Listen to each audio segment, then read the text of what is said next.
You're listening to Imperfect Heroes, Insights into Parenting, the perfect podcast for imperfect parents looking to find joy in their experience of raising children in an imperfect world. And I'm your host, DJ Stutz.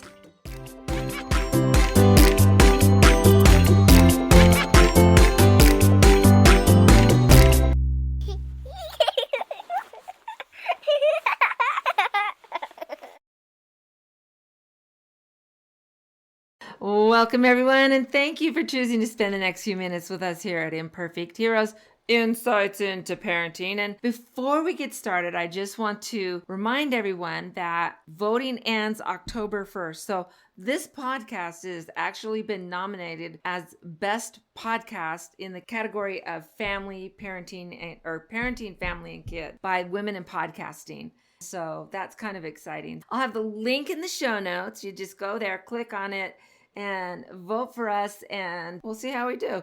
But it's one of those things. I'm just thrilled to be nominated.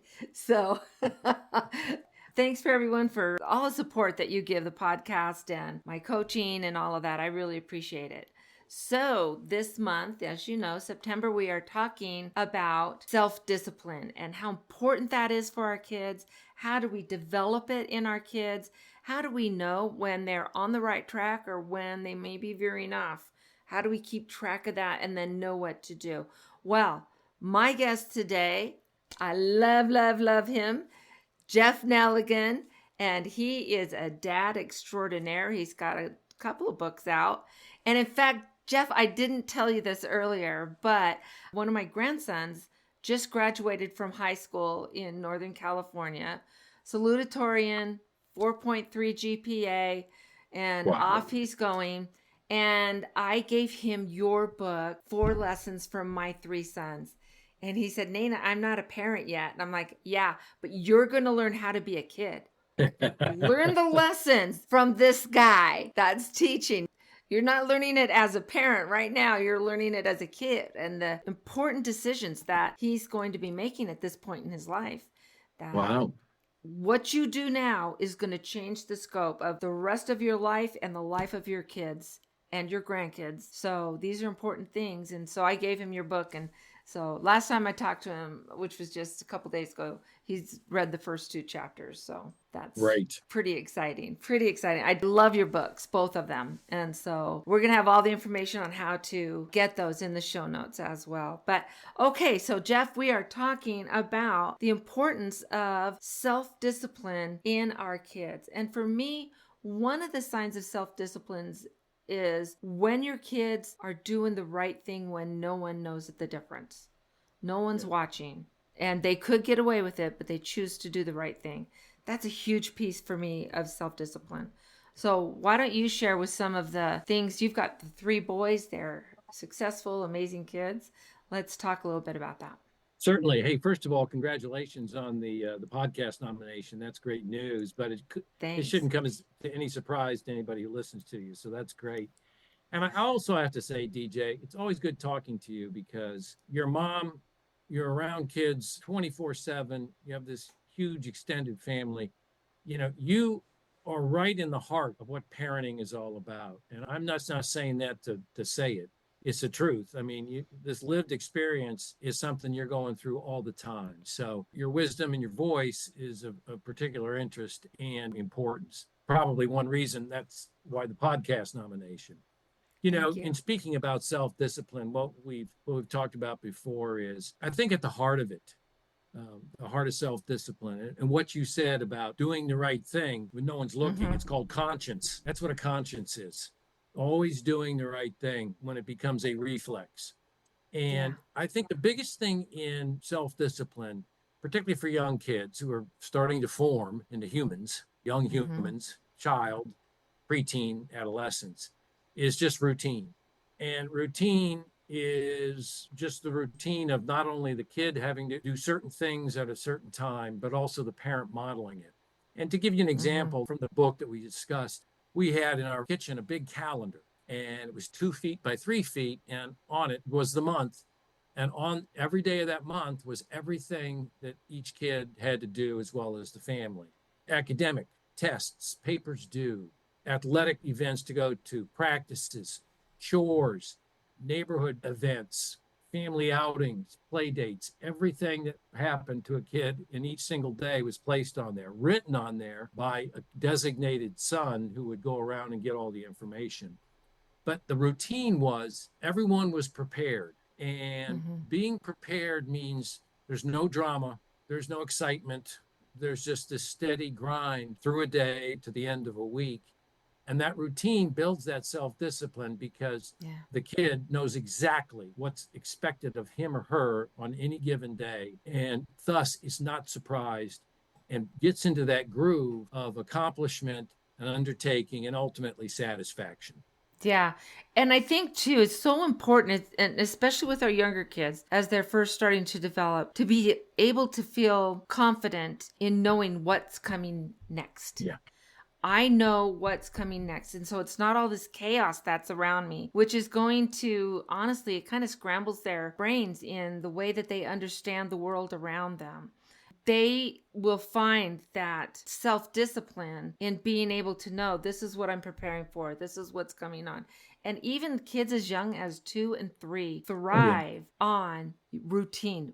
Babies, brand new babies, thrive on routine that they may not know it's 7 o'clock is bedtime or whatever, but they do know the routines that moms and dads go into that starts preparing them to go to sleep or to eat or whatever it is. And so we're starting so young with that. And you're so right on. Yeah, I like the word you used too, chaos. Everyone's been around families where everyone's late for something and someone's forgot something. And, I even made a joke. There's a section in the book, 4 Lessons from My 3 Sons, in which I talk about the Nelligans were always 5 minutes early to everything. An old drill sergeant had pounded that into me when I was at infantry school. And he said, this was at Fort Benning 100 years ago, folks. And he said, if you're 5 minutes early, you're late. And the point was, I want that whole company and that whole platoon of infantrymen at a designated space way before they're supposed to be there. So they're squared away. Again, we go back to there's no panic. People are prepared. They're looking around, seeing what's going to come at them. And that was the way the family operated. A family that operates, to use your word, in chaos is going to have kids that are constantly frazzled.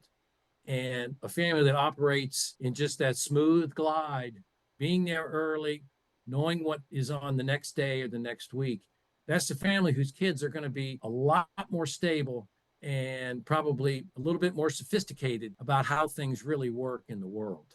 Yeah.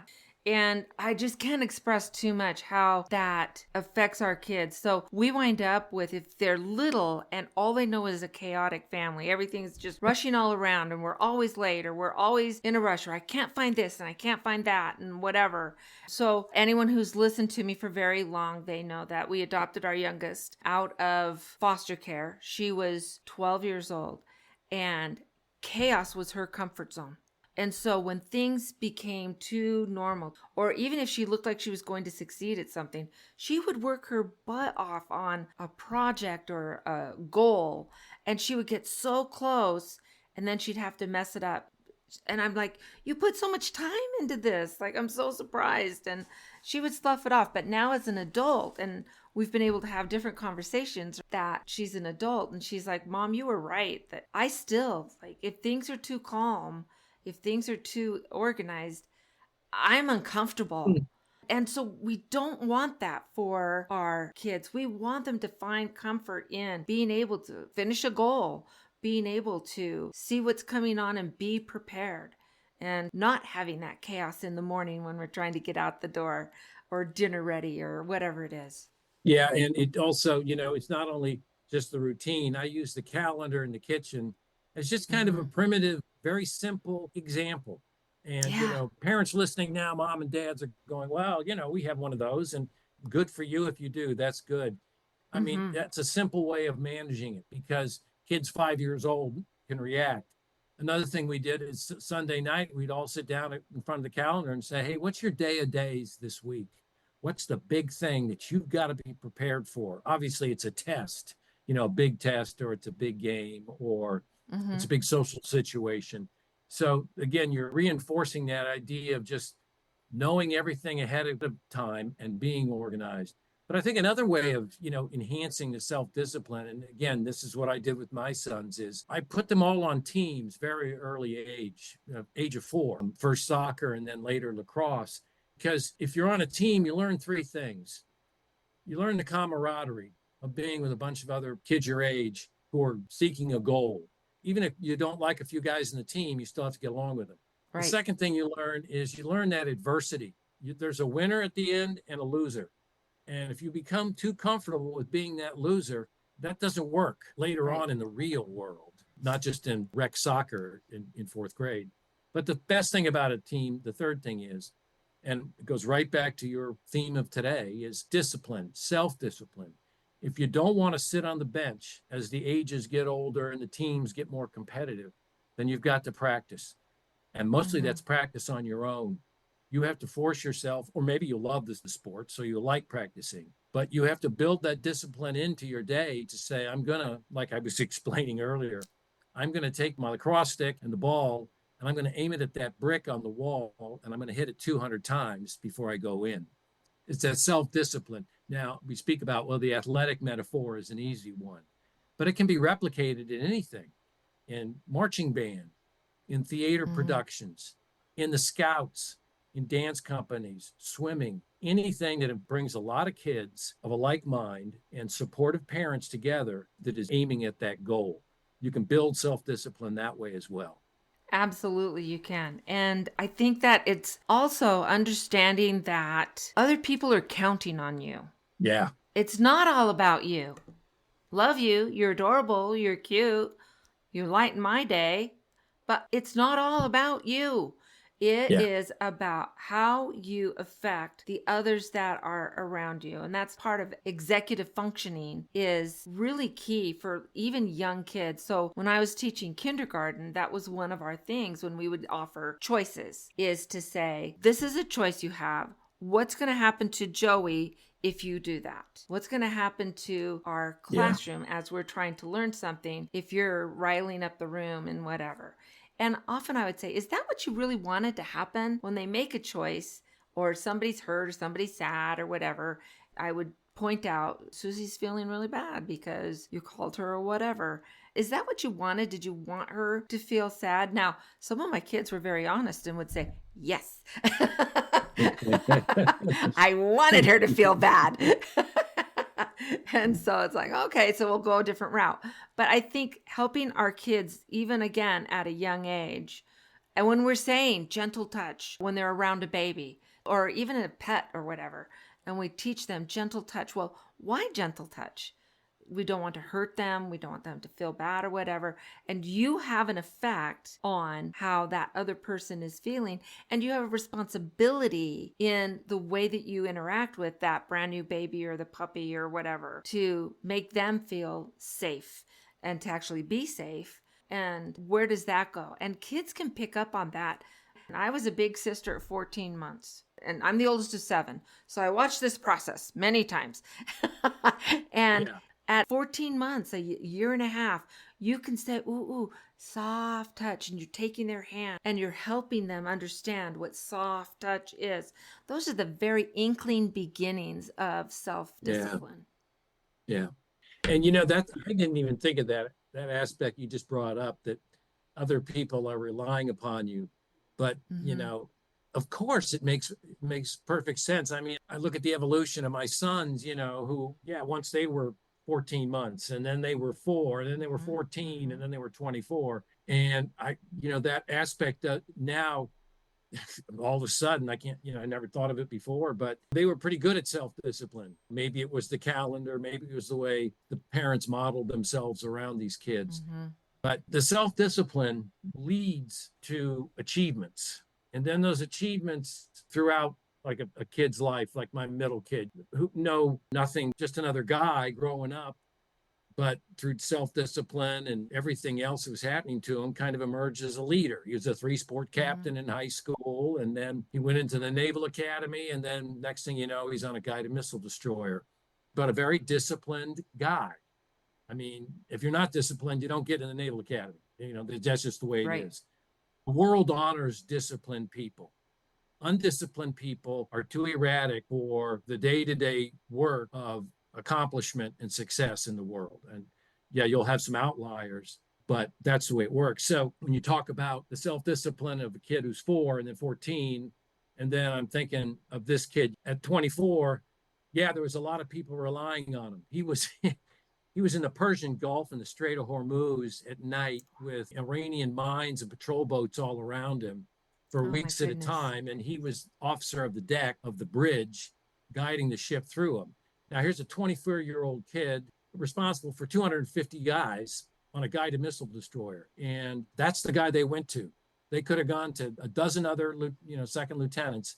They went to my guy to say, you got to get us through this night after night at the bridge of the ship, guiding us through this stuff.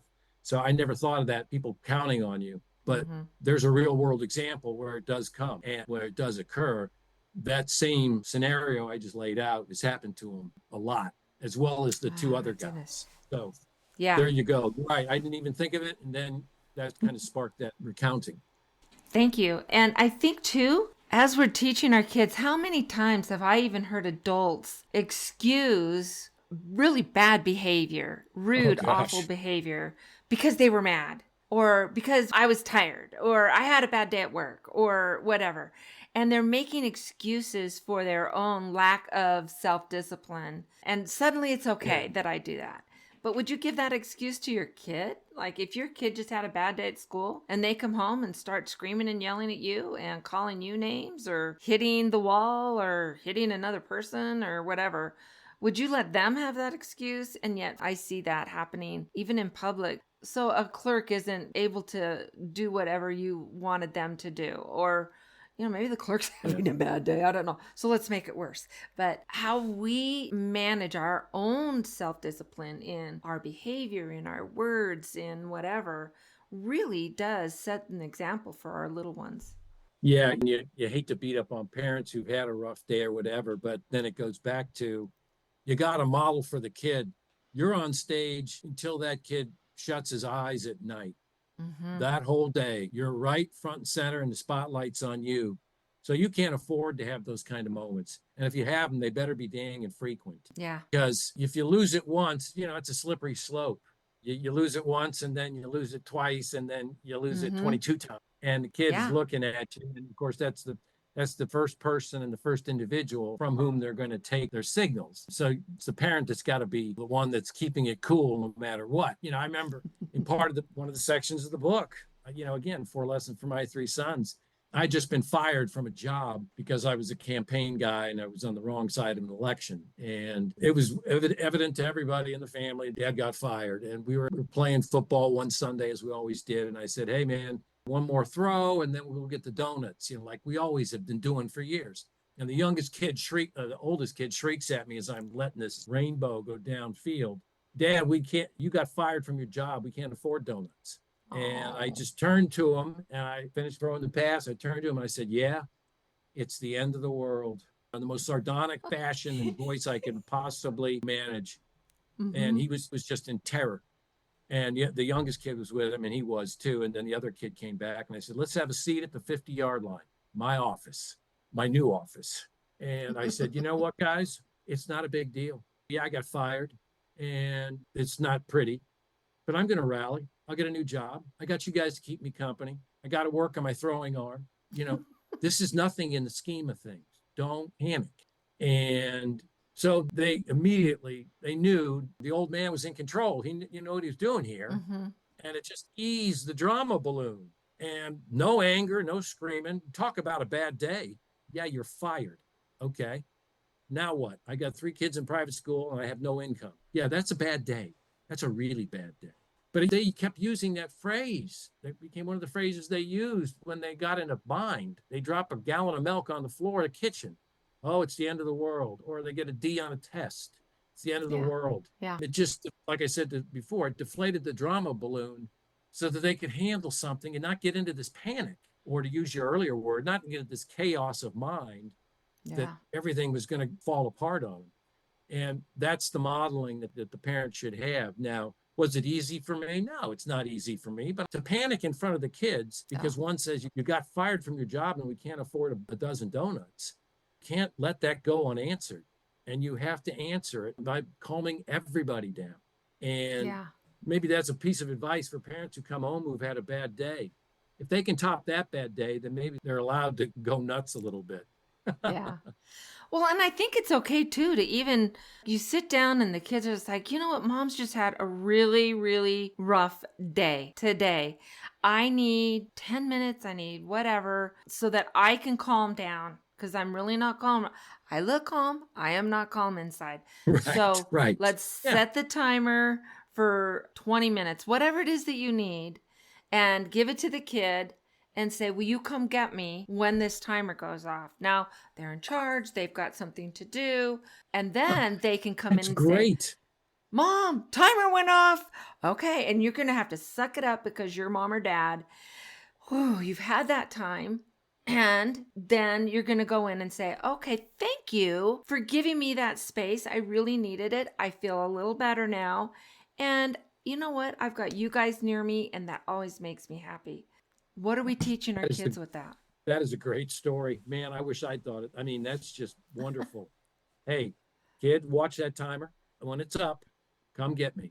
And the parent having the maturity to say, again, inside I'm churning. It doesn't look like it, but you give me 10 minutes. You're responsible for that timer. So when it's done, you come get me and we'll chat. Mm-hmm. Again, that goes back to, I always thought this every minute of every day, almost, well, not all the time, but it was a pounding soundtrack was you're on stage until they're asleep. And then you can just feel bad or whatever. But if you're not modeling for your kid what the right things are to do, you're not being the 100% parent you need to be. Yeah.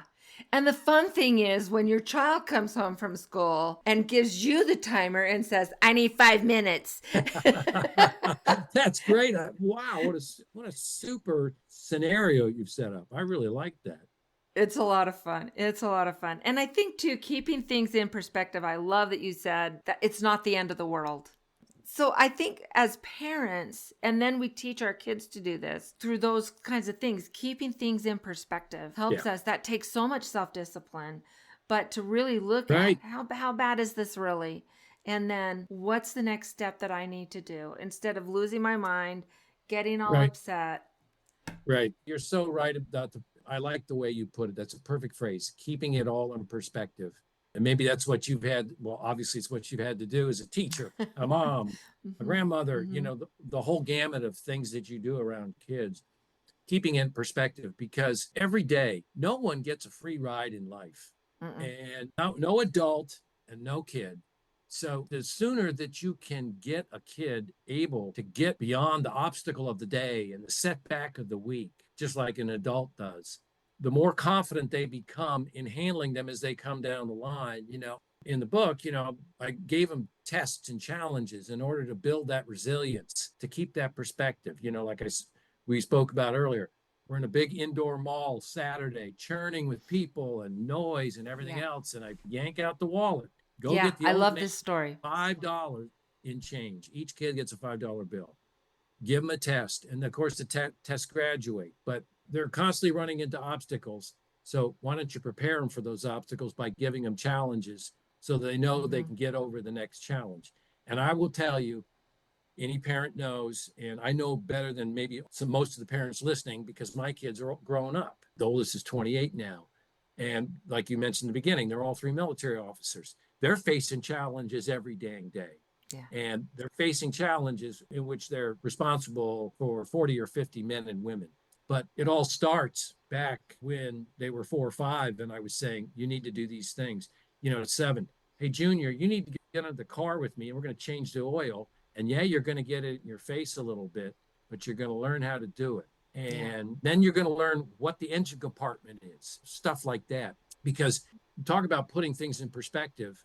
When you keep meeting the challenge and hitting the mark, then everything folds into perspective. You know what you can do, and you know what you're going to need help with. And you've probably seen that again in your career countless times. Yeah. But one of the things that I love, and you talk about this so nicely in your book, which again, I love your book, is actually planning ahead. and setting up situations where your kids are either going to develop confidence or develop that self-discipline. But you're not just letting life happen, although there's a lot of opportunities. Again, you mentioned it in your book, of just watching society and seeing examples of good and bad and bringing that to your child's attention. But then plan ahead and making activities with that specific goal in mind.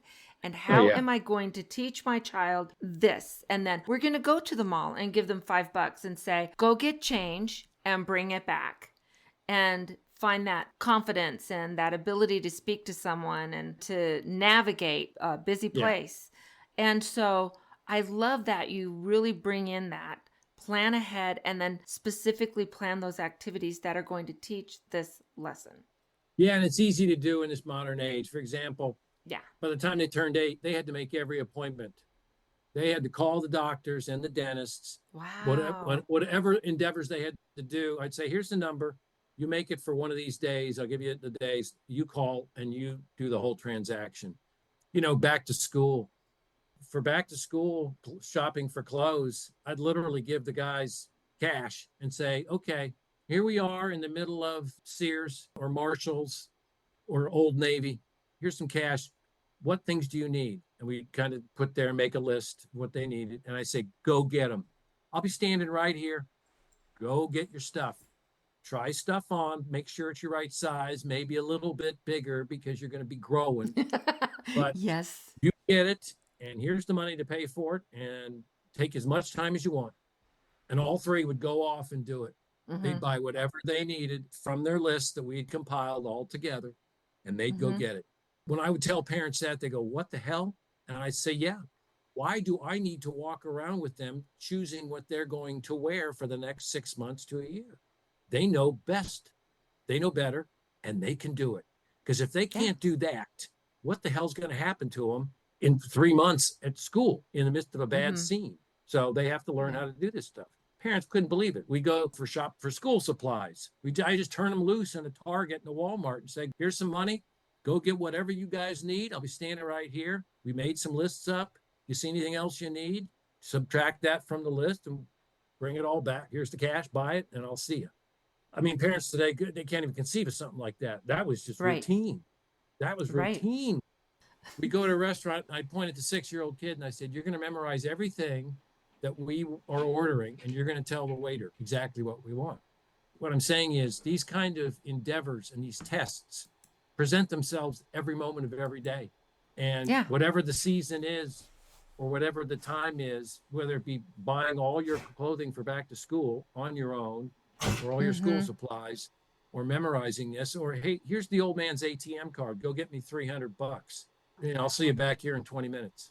I mean, stuff like that. You have to do that because the kid gets more emboldened and more resourceful and more confident. And then, like I said, he's 24 and he's in charge of 257 guys in the midst of a war zone. That's how it ends up. Yeah. There's other parents can say, my kid's 24 and he's on the trading desk at Goldman and he just did a securities deal worth $25 million. So that's the kind of stuff that happens when you have that kid young. I want to point out one thing too, and we talked about it earlier, DJ. 75% of the time a parent is going to spend with their kid is over by the time the kid is age 12. And 90% is over by the time the kid reaches age 18. So all you young parents out there, if you really want to make that impression, you better start early. Because by 12, that's it. The rest of 25% of their life is all you're going to see, and that's not going to be very much. And by 18, 10%. So you got to inculcate these values early and often. You absolutely do. And it's so important for the happiness and success of our kids. So I've heard so many parents, and I was among them, that would say, I just want my kid to be happy. It's been a few decades now that I've come to that realization that no, I don't. I want them to be good. I want them to be reliable, and sometimes doing the right thing, having that self-discipline to say, these are my values and I'm not going to cross them, even if it's hard for me. I'm not going to cross these values. So, like if you're in some store and your kid is with their friends and they're trying to get them to shoplift something or take something or whatever, and your child has that confidence and the self-discipline on their own to say, no, I'm not doing that, and walk Right. out. That's not necessarily the happy thing to do, not in the Yeah. moment. Now, as he watches his friends get marched out by the cops because they got caught shoplifting, that might be a little Yeah. happier. And like, whoa, I'm so glad I didn't do that. Teaching them that goodness, dependability, having that thing is actually in the moment more important than that happiness. But in the long run, my life is going to be way happier than those friends who do not have the self-discipline, who are super impulsive, who don't look at the consequences down the road or how it's going to affect other people, and their lives struggle. Yeah, and it's neat that you can kind of check yourself on the idea of happiness versus good. Happiness is such a transitory term. Mm-hmm. When people talk about happiness, I just, it's like part of the feelings, sentiment, current age. Mm-hmm. Everything is a feeling and sentiment, and people want to be inclusive and equitable and diversity range. It kind of gets maudlin. It's, the sentimentality of the age. Satisfaction. That's the word that I've always used, because I, like you, I mean, first of all, happiness, yeah, that's great. But if you take a deeper look at it, happiness just flees like the sun at the end of a day. Mm-hmm. Satisfaction is consistent, it's sustained, it endures. And satisfaction is right along there with performance. Satisfaction means something that has been achieved after some work. If is the means of getting to that satisfaction. Performance counts. In fact, performance is the only thing that counts. And if there are parents listening to me right now, they don't agree, then why don't you put on a big smile the next time your kid brings home an F on a report card? In the real world where we all live, performance is it. And your kid doesn't have to be the A student. Your kid doesn't even have to be the B student, but the kid's got to try, and the kid's got to reach that satisfaction level that they did the best they could. So yeah. I'm big into the satisfaction rather than happiness. And I'm big into performance rather than the feelings and the sentiment of an age, which is kind of what we're unfortunately in now. Yep. That's so true. That's so true. I wish we had like hours to talk. And so this is your third time on our show. The other episodes, I'll put them in the show notes so they can go back and look. And we'll definitely talk again for sure. So, Jeff, if our parents or if our listeners want to know more about you, what you've got going on, I know your books, where do they go? Sure. And before I answer that, I'd just like to leave parents with 3 easy, actionable items that they can take away from this moment on and put into use immediately.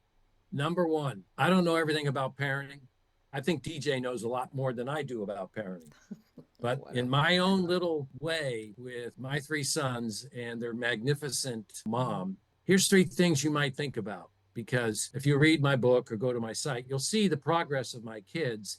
And maybe it'll be something that you are enlightened by or want to pursue. Number 1, yank the screen and the device out of your kids' hands for good. I don't care if the kid's 3. Did you know the kids between the ages of 3 and 5 look at a screen almost over 90 minutes every day? That's insanity. Yeah. Kids from 10 to 18, it's 8 hours and 47 minutes. It's almost 9 hours a day. That's passive destructive behavior. So yank the screen out of their hands and get a social media contract, and do not yourself be seen with a screen in your hands in front of your kids. That's number 1. Number 2, read with your kid, no matter what the age is, an hour a day. At night, if the kid can't read, you read to them. If the kid can read, you have a book and you sit next to them for an hour. No devices within 100 miles. The third thing is take half an hour a day to walk your kid through your neighborhood, through a park, anywhere, outside the house, outside the realm of those crazy screens, into nature, the real world, where activity is there and the sky is above. Those 3 things will change a kid so fast, you won't be able to believe it. How do I know it works? Because that's what I did with my 3 kids for years and years and years, even when they were in high school. And something worked. So those are things I leave parents with who are just looking for something now, this moment. to change the trajectory of their kid. As for me, just my books are all at www.nelliganbooks.com. I'm on Twitter at Resilient Sons, Instagram at Nelligan_books, and on Facebook on Jeff Nelligan Books. And I have an active blog at nelliganbooks.com, as well as different podcasts I've been on. So it's the whole gamut. Again, I may sound like a little bit of a doctrinaire or harsh dad, but I've been through this all. So I'm a little bit unfiltered. And the idea is fairy tales about how to raise kids aren't going to do anybody any good. Right. Well, and two, here's my thing with you, Jeff, is that you can be firm and you can enforce boundaries and have all of these things without being a turd about it. You don't need to be the screaming, yelling, negative, calling names because they broke a rule or they didn't follow through. It's like, well, here we are. What are we going to do about this now? You know our values. How's this going to move forward? When you approach it with that, they're going to know, Dad, Mom, you guys mean business. You love me. You're not demeaning my existence, right? I mean, I've literally heard parents say, I wish you were never born. And I just, my heart, yes. Whoa, man. Yes. And I just, I kind of would love to throttle that parent, but it wouldn't do anyone any good. So just be really cognizant of, it's important. It's not even just good. It's important to have these firm boundaries and these guidelines and to set up these situations for them. But you do so with firmness, but with love and tenderness. And I don't need to be screaming and yelling or hit you to enforce a rule. Right. If any parent reading that book, it's a 4 Lessons for My 3 Sons. It's a 40-minute read and it's a yuck fest. It's just laughs. It's all about how easy and how humorous parenting can be when you're doing it right, or at least the way that I did it. I know there's right ways for everybody. So the book itself is just, it's kind of an easy read. It's funny, and it will give you ideas that you'll never have to approach. I wish you never were born. Man, that's so over the top. And, talk about self-control. Yeah, exactly. So, Jeff, I know I've asked you this before, but I'm going to ask you again because I ask everyone at the end. Sure. Is how would you describe a successful parent? Because we know there's no perfect parent. Oh, boy. I'll go right back to the words we were talking about earlier. A successful parent is one that is satisfied with the path and the decisions and the accomplishments and the steadfastness of their kids. That's a successful parent. Whatever the kid's doing, if the kid has all those markers that you as a parent have looked for and he or she exceeds them or meets them, you're a successful parent. Awesome. So true. Awesome. Jeff, I love you. Thank you so much for coming and being a part of this. And for all of my families, feel free. In fact, I encourage you, A, vote for my podcast, but B, go down into those show notes and look at those links that we've got there. There's just so much great information there. And so until next time, let's find joy in parenting. See you guys. Thank you so much for sticking around to the end of today's episode of Imperfect Heroes. Parenting is truly one of the most rewarding journeys we can take. But let's face it, it can be incredibly challenging, and sometimes we make it harder on ourselves than it needs to be. The good news is that with a little bit of work up front, there are practical steps you can take to bring more peace and joy into your family life. I am passionate to share these strategies and insights with you.